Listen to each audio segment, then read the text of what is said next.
wishes from Hyderabad, the city of Nawabs and Halim.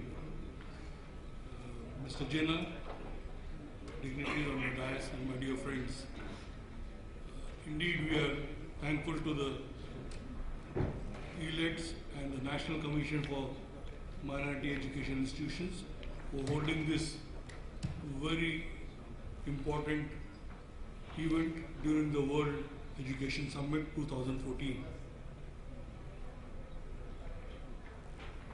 In the morning, Mr. Raghavan made a point that one of the key elements of this particular meet is going to be on minority education.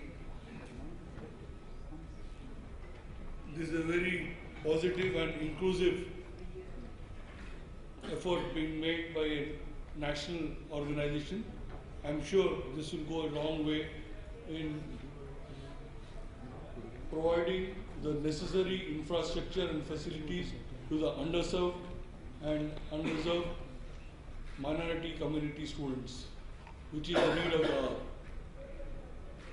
More than 25% of the Muslim youth who are the school-going age have to be provided this facility, and what is required is reservation, scholarships, grants and hostel facilities.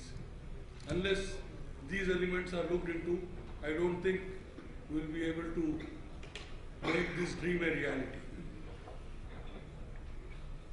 From the community side, different organizations from every nook and corner of the country are contributing their bit.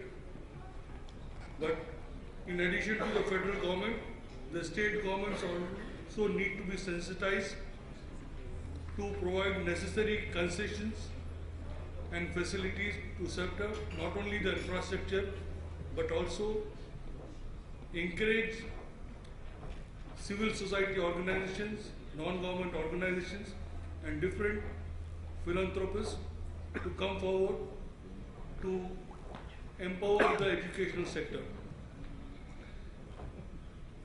I will not go through the detailed presentation.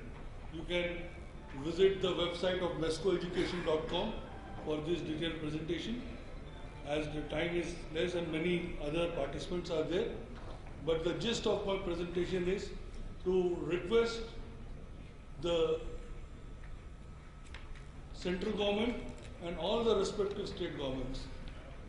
The need to come to the National Commission should not be there if they are proactive, if they understand how the state has to be developed by inclusive growth. We do not want any discount or concession in the standards of education. What we need is encouragement to set up, encouragement to give equity, and encouragement to see that the talent which exists within the community are given the right place.